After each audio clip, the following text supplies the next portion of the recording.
Hello दोस्तों, नमस्कार। उन्नयन ज्ञान जीएस एकेडमी पर आप सभी का स्वागत है। तो क्या हाल चाल है? पढ़ाई लिखाई ठीक ठाक चल रहा है? मन लग रहा है पढ़ने में? देखो, पढ़ने में तो मन लगता नहीं है, लगाना पड़ता है। मन तो कुछ और चीज़ों में लगता है कि नहीं? पढ़ना अगर इतना ही आसान होता तो सब कोई पढ़ करके महान बन जाता, है कि नहीं? सब कोई को सफलता ही मिल जाता। तो पढ़ना भी इतना आसान नहीं है और पढ़ने में मन लगता नहीं है, लगाना पड़ता है। अगर कोई कहे कि हमको पढ़ने में मन लग रहा है तो वो झूठ बोल रहा है। उसको वो लगाया होगा कभी ना कभी। तो पढ़ने में मन लगाना पड़ता है, तब जा कर के जो है आदत बनता है और तब जा कर के हम पढ़ते हैं और हमारा पढ़ाई अच्छा होता है। तो ठीक है, पढ़ते रहिए, लिखते रहिए, है कि नहीं? और चैनल को सब्सक्राइब कर दीजिए, अपने ग्रुप में शेयर भी कीजिए, है कि नहीं? और हम लोग क्या पढ़ रहे थे? बायोलॉजी पढ़ रहे हैं। अभी क्या पढ़ रहे हैं? बायोलॉजी।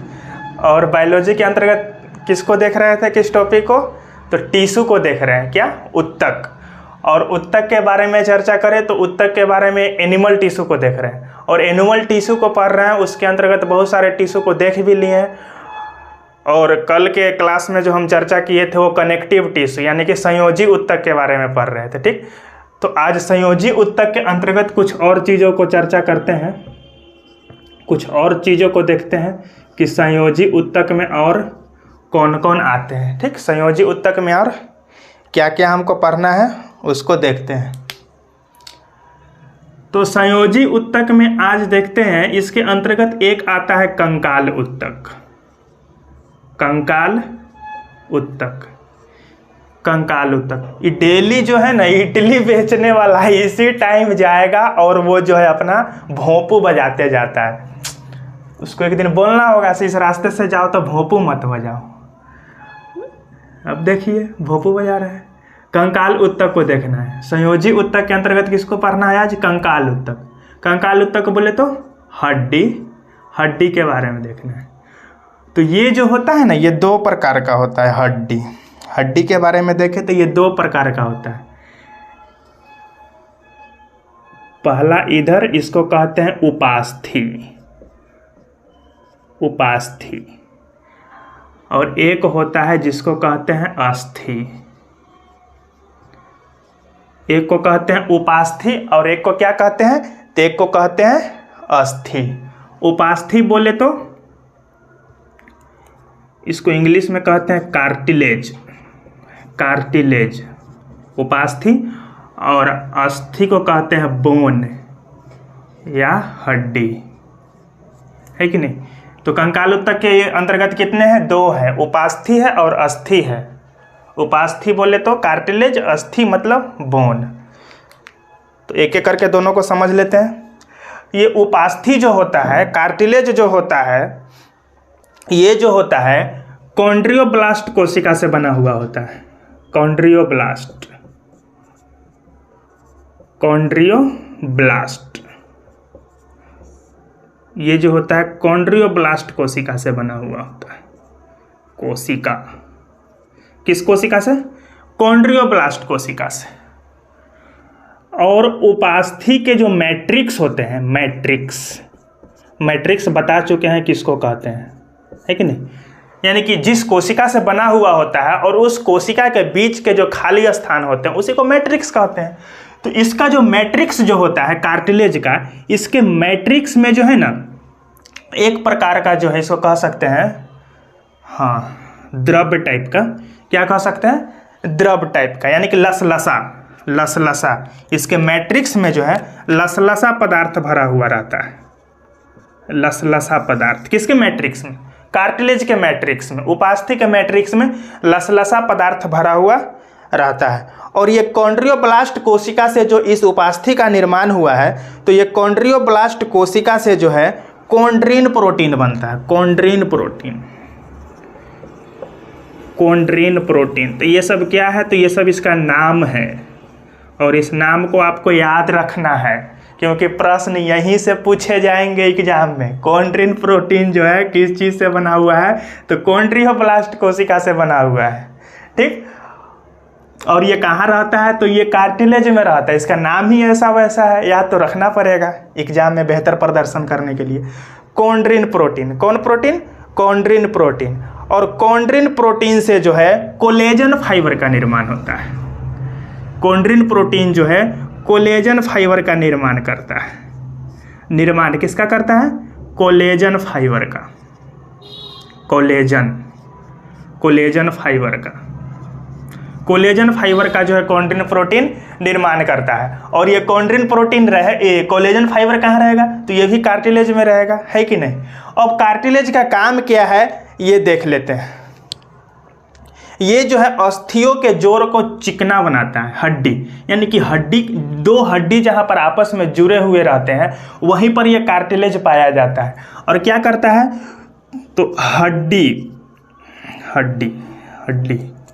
ऐसे हड्डी के जोड़, जहाँ पर हड्डी जुटता है उसको चिकना बनाता है। ये हड्डी के जोड़ को क्या करता है? चिकना बनाता है। कौन? तो उपास्थि, कार्टिलेज। और क्या करता है? और ये पाया कहाँ जाता है? तो ये जो है कान में, बाह्य कान, बाहरी कर्ण लिखते हैं, कर्ण। ये जो बाहरी कान है ये किसका बना हुआ है? ये उपास्थि का बना हुआ है, कार्टिलेज का बना हुआ है। बाहरी कर्ण हो गया। उसके बाद ट्रैकिया बोले तो श्वास नली का जो हिस्सा है वो भी किसका बना हुआ है? कार्टिलेज का बना हुआ है।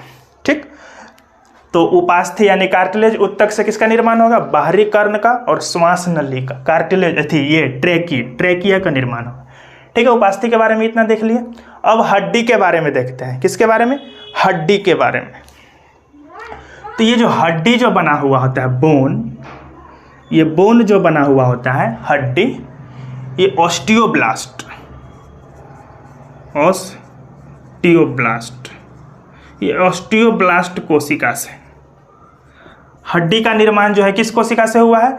तो हड्डी का निर्माण जो है ऑस्टियोब्लास्ट कोशिका से जो है उसका निर्माण हुआ है, ऑस्टियोब्लास्ट सेल से, है कि नहीं? और ऑस्टियोब्लास्ट सेल से और ओसिन प्रोटीन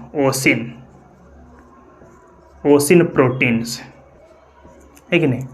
और ये होता है अस्थि हड्डी, ये बहुत मजबूत होता है, बहुत मजबूत।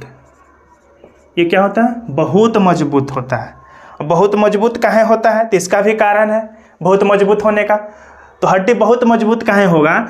तो ये जो इसका जो मैट्रिक्स जो होता है ना, मैट्रिक्स, है कि नहीं? ये ऑस्टियोब्लास्ट का मैट्रिक्स, यानी कि ऑस्टियोब्लास्ट कोशिका से हड्डी बना है। और इसका जो मैट्रिक्स जो होता है, ये मैट्रिक्स जो बना हुआ होता है, इसका मैट्रिक्स जो बना होता है ये कैल्शियम का बना हुआ होता है, कैल्शियम और फास्फोरस का। ये ऑस्टियोब्लास्ट कोशिका का जो मैट्रिक्स बना हुआ होता है किस चीज का बना हुआ होता है? कैल्शियम और फास्फोरस का। और ये बहुत मजबूत है। तो कैल्शियम और फास्फोरस से बने होने के कारण जो है ये हड्डी जो है काफी मजबूत है। ठीक, और इसी के मैट्रिक्स में जो है, ये तो मैट्रिक्स का निर्माण हुआ कैल्शियम और फास्फोरस से, और यही मैट्रिक्स में जो है ये ओसिन प्रोटीन रहता है, ओसिन प्रोटीन। इसके मैट्रिक्स में क्या भरे रहते हैं? तो ओसिन प्रोटीन भरे रहते हैं। ठीक, क्या भरे रहते हैं? ओसिन प्रोटीन भरे रहते हैं। ठीक है, यहाँ तक समझ में आ गया? यहाँ तक कोई दिक्कत नहीं है? ठीक है, अब आगे देखते हैं। इधर मिटा दें? ठीक है, इधर मिटा देते हैं उपास्थि को।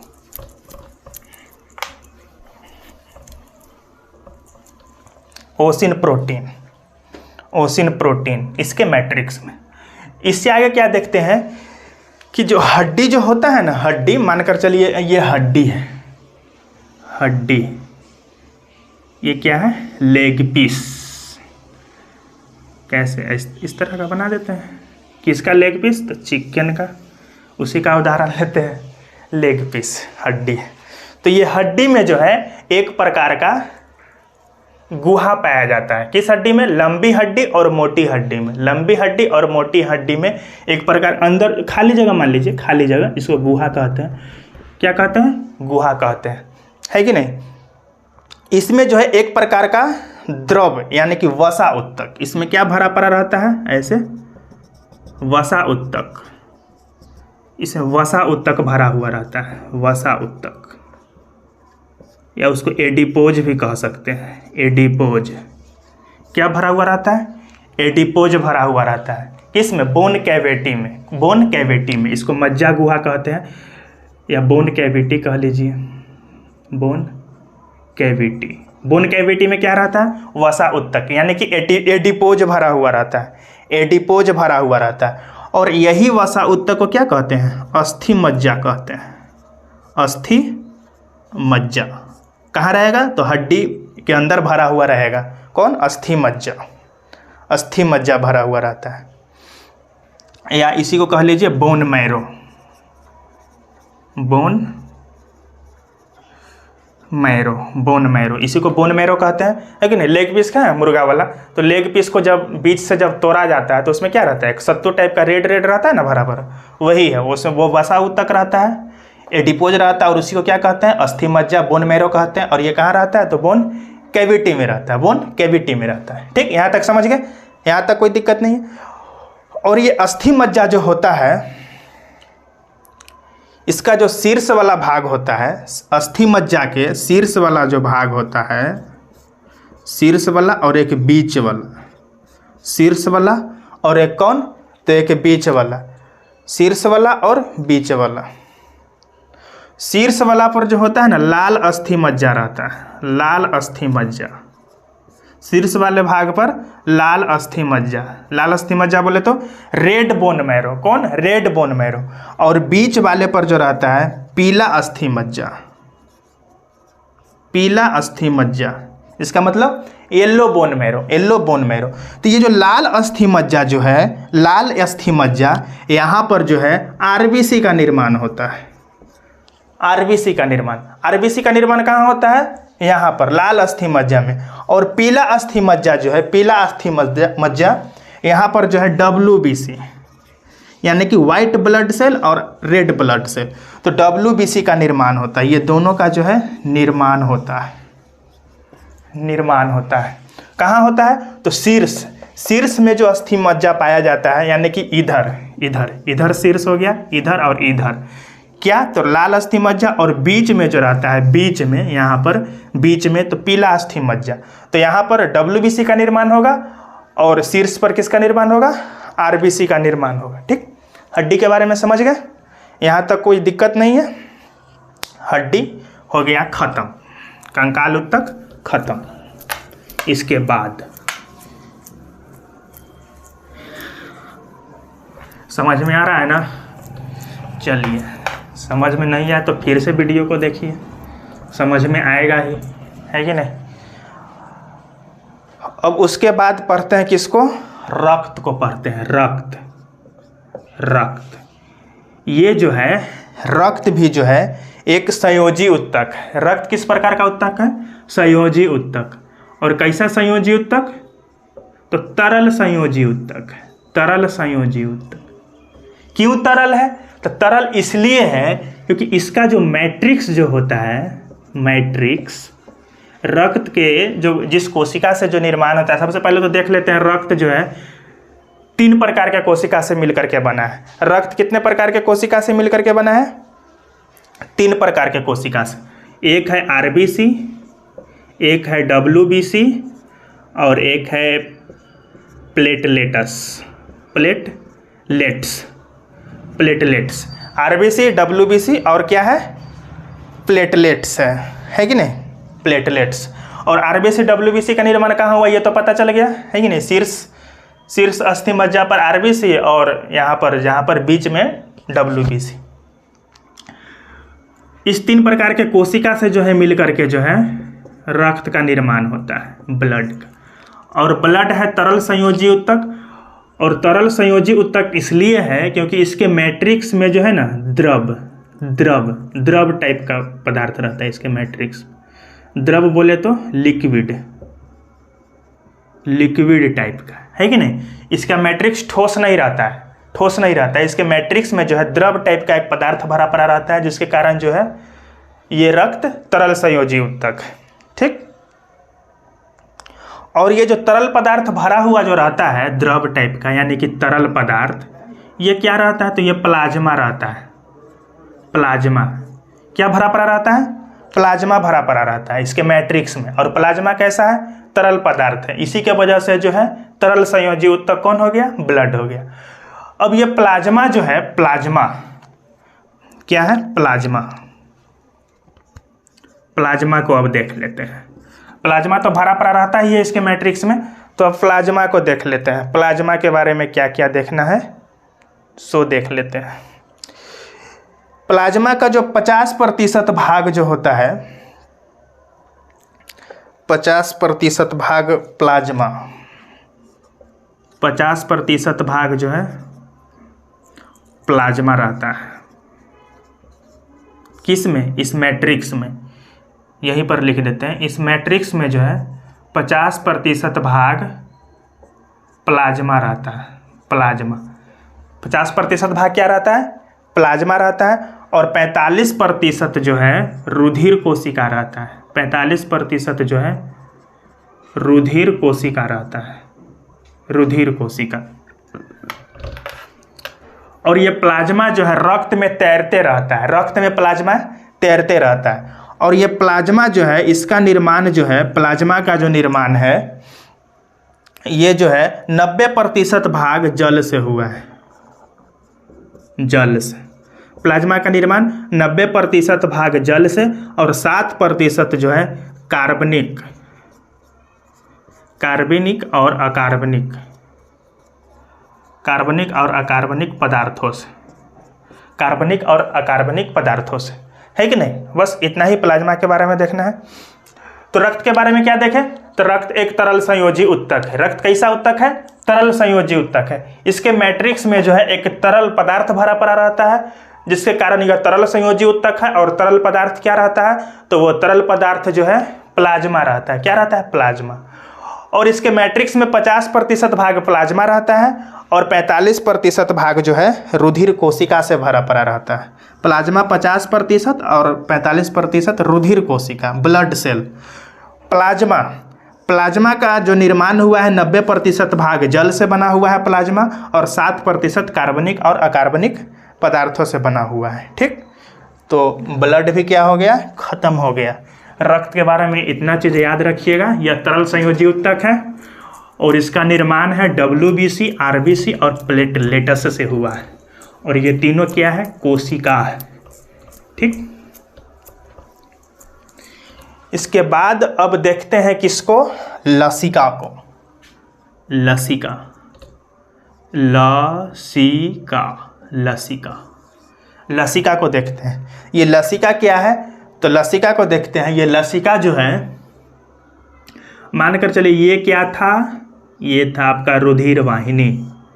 ये क्या है, रुधिर वाहिनी, जिससे होकर के क्या जा रहा है, ब्लड जा रहा है। जिससे होकर के क्या जा रहा है, ब्लड जा रहा है। ये ब्लड आपका प्रवाहित हो रहा है, रुधिर वाहिनी से ब्लड प्रवाहित हो रहा है। तो यही रुधिर वाहिनी से जो है ना, कुछ कुछ जो ब्लड है रीस करके जो है बाहर आ जाता है। रीस करके, रीस करके क्या हो जाता है, बाहर आ जाता है। जो रीस करके जो बाहर आया ना, वही लसिका है आपका।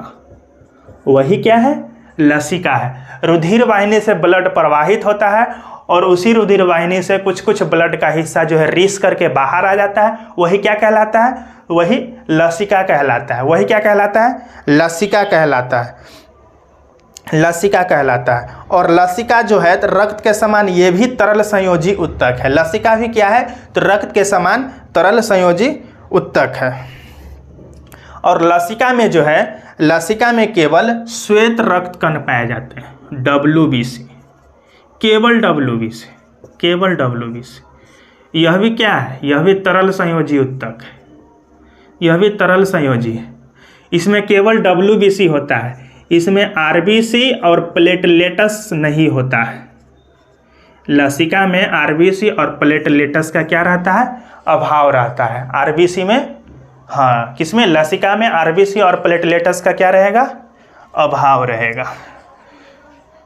ठीक है। और लसिका का एक और काम है, इसका एक और काम ये है कि ये एंटीबॉडी बनाता है। एंटीबॉडी का निर्माण, एंटीबॉडी बनाता है। लसिका। हमारे शरीर में किसका निर्माण करता है लसिका? एंटीबॉडी का निर्माण करता है। और ये एंटीबॉडी क्या करता है?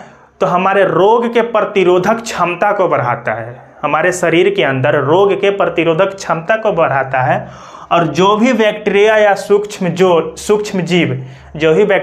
सूक्ष्म जीव जैसे ही हमारे शरीर के ऊपर अटैक करता है या अंदर प्रवेश करता है, तो ये लसिका क्या करता है? उसको मार कर नष्ट कर देता है, बेहोश कर देता है, उसका हालत खराब कर देता है। किसको? सूक्ष्म जीव यानी बैक्टीरिया को मार देता है। कौन? लसिका। और ये एंटीबॉडी का निर्माण करता है, जिससे हमारा शरीर क्या होता है?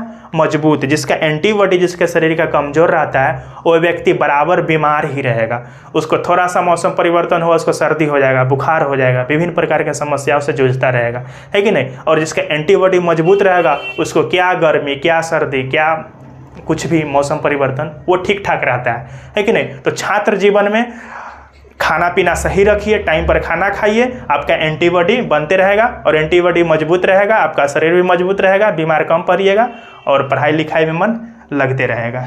ठीक है, तो लसिका के बारे में इतना चीज को देखें। अब आगे देखते हैं संयोजी ऊतक के अंतर्गत। अब आगे देखते हैं, अब आते हैं मस्कुलर टिश्यू। मस्कुलर टिश्यू, अब किसको पढ़ेंगे? मस्कुलर टिश्यू बोले तो पेशीय ऊतक। इसका मुख्य काम है, पेशीय ऊतक का मुख्य काम क्या है? तो इसका जो है मुख्य काम है गति प्रदान करना। गति प्रदान करता है। पेशीय ऊतक क्या करता है? गति प्रदान करता है। और ये होता है 3 प्रकार का। पेशीय ऊतक कितने प्रकार के? 3 प्रकार के। कितने प्रकार के? 3 प्रकार के। पहला जिसको कह सकते हैं आरेखित पेशीय ऊतक। आरेखित पेशीय ऊतक। तो आरेखित पेशीय ऊतक क्या है? तो ऐसे समझ लीजिए, आरेखित पेशीय ऊतक उसको कहते हैं, मतलब वैसा पेशीय जिस पर आपका कोई कंट्रोल नहीं रहे, है कि नहीं? जिसके ऊपर आपका कोई कंट्रोल ही नहीं रहता। जैसे आँख का जो पुतली है, इसके ऊपर आपका कंट्रोल है।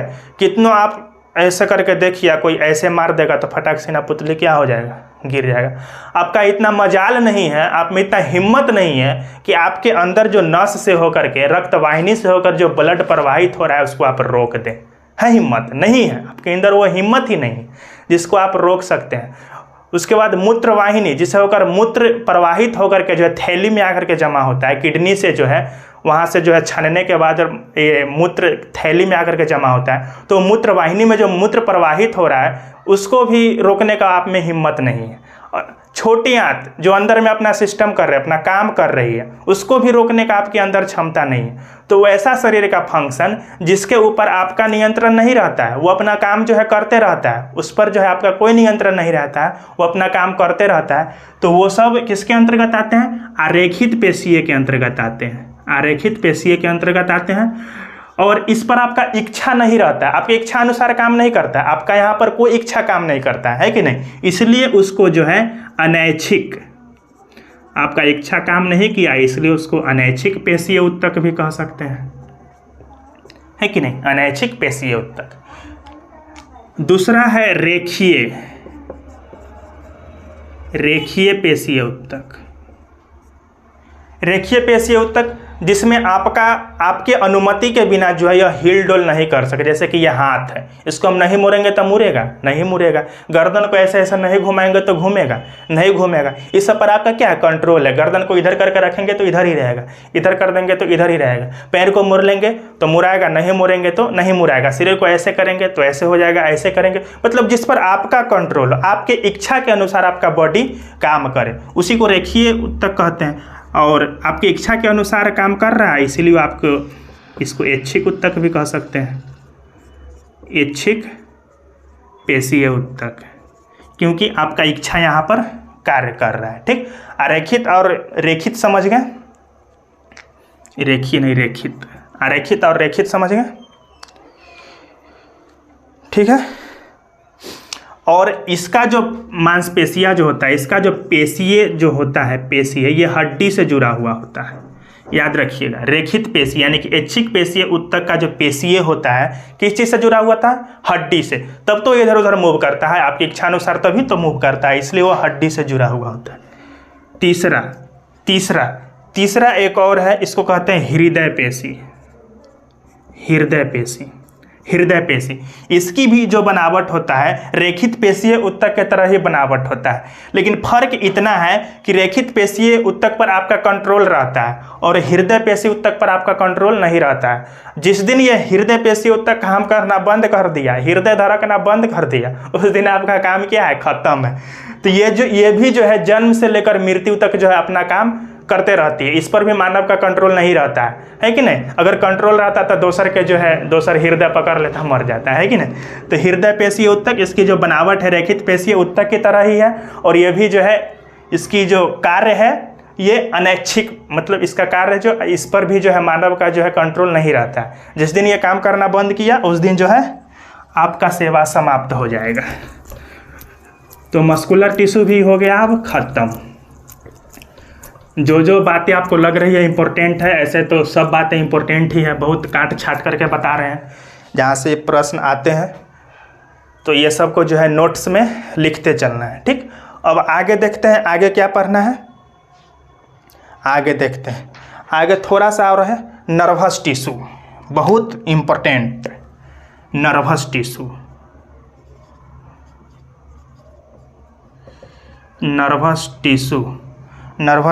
इसका मतलब तंत्रिका ऊतक। इसका जो बनावट जो होता है ना कुछ इस तरीके का होता है। हम बनाने का प्रयास कर रहे हैं, ये कोई ज़रूरी नहीं है कि वैसा बन ही जाए, इस तरीका का होता है। और इसमें जो होता है ना इस तरीके की आकृति निकली हुई रहती है, सभी में जो है इस तरह की आकृति निकली हुई रहती है, ऐसे।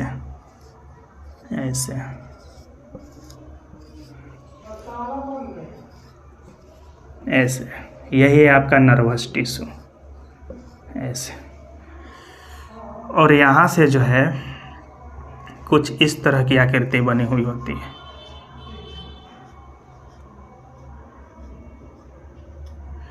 और यहाँ से भी ऐसे निकली हुई होती है, ऐसे भी निकली होती है। यही है नर्वस टिश्यू। यही क्या है, नर्वस टिश्यू है, यानी कि तंत्रिका ऊतक, है कि नहीं। और इसका जो निर्माण हुआ है न्यूरॉन कोशिका से। इसके बारे में और विस्तार से अगले चैप्टर में पढ़ना है, बस यहाँ थोड़ा सा झलक देख लीजिए, है कि नहीं। इसके बारे में विस्तार से अगले चैप्टर में। इसका निर्माण किससे हुआ है, तो इसका निर्माण जो हुआ है न्यूरॉन कोशिका में होता है, और ये मस्तिष्क से लेकर के स्पाइनल कोड यानी कि जो रीढ़ की हड्डी है उससे जुड़ा हुआ रहता है। मस्तिष्क से लेकर के स्पाइनल कोड से जुड़ा हुआ रहता है और पूरे शरीर में फैला हुआ रहता है। मस्तिष्क से जुड़ा हुआ रहता है, मस्तिष्क से और स्पाइनल कोड से जुड़ा हुआ रहता है और पूरे शरीर में फैला हुआ रहता है। और पूरे शरीर का कंट्रोल पावर इसी के पास है, तंत्रिका ऊतक के पास ही जो है पूरे शरीर का कंट्रोल पावर है। कहाँ पर कौन काम कर रहा है, चूंटी कौन काटा, है कि नहीं, कौन चूंटी काटा, कौन किसको मारा। जैसे कि यहाँ पर चींटी काट लिए तो पता चल रहा है ना मस्तिष्क को, किसके मदद से, न्यूरॉन टिश्यू के मदद से यही काम कर रहा है। मतलब संवेदना को एक अंग से दूसरे अंग में यह भेजता है, संवेदना को एक अंग से दूसरे अंग में जो है यह भेजने का काम करता है, ठीक। और इसमें एक और महत्वपूर्ण, ये कोशिका विभाजन इसमें नहीं होता है, कोशिका विभाजन बिल्कुल नहीं होता है। अगर आपका रीढ़ का हड्डी टूट गया तो जुटने का कोई संभावना नहीं है, कोशिका विभाजन होता ही नहीं है, जुटेगा कैसे, आपका काम खत्म हो जाएगा। इसलिए स्पाइनल कोड में किसी तरीके का छेड़छाड़ नहीं। इसमें जो है कोशिका, जिस अंग में कोशिका विभाजन होगा वो कोशिका जो है विभाजन करके उस अंग का निर्माण कर लेती है। जिस अंग में कोशिका विभाजन नहीं होगा उसका निर्माण नहीं हो पाता है कि नहीं। तो न्यूरॉन के बारे में इतना समझ लिए, न्यूरॉन कोशिका से नर्वस टिश्यू बना हुआ है। और मस्तिष्क और स्पाइनल कॉर्ड से जुड़ा हुआ रहता है और पूरे शरीर में फैला हुआ है और पूरे शरीर का जो है कंट्रोल पावर इसी के पास है कि नहीं। और ये संवेदना एक अंग से दूसरे अंग को जो है ये पहुंचाता है संवेदना। जैसे कहीं पर दर्द हो रहा है, पैर में दर्द हो रहा है, पता कैसे चल रहा है, तो संवेदना को यहाँ से यहाँ तक पहुँचाया। कौन पहुँचाया? नर्वस टिश्यू पहुँचाया, है कि नहीं। तो आज हम लोग का जो है टिश्यू चैप्टर खत्म हो गया, उत्तक खत्म हो गया। अब हम लोग अगले क्लास में पढ़ेंगे सूक्ष्म जीव, है कि नहीं। सूक्ष्म जीव माइक्रो ऑर्गेनिज्म के बारे में पढ़ेंगे, उसमें वायरस को देखेंगे, बैक्टीरिया को देखेंगे, कवक, ये सब को देखेंगे, उससे होने वाली बीमारी पर चर्चा करेंगे। तो ठीक है, मिलते हैं अगले क्लास में। और अगर इस वीडियो को, अगर ये मेरा क्लास अच्छा लग रहा है आपको तो ठीक है, अपने दोस्तों के भी शेयर करिए और एक सब्सक्राइब उन्नयन ज्ञान जीएस एकेडमी के लिए, है कि नहीं, तो सब्सक्राइब कीजिए। ठीक है, मिलते हैं अगले क्लास में। जय हिंद।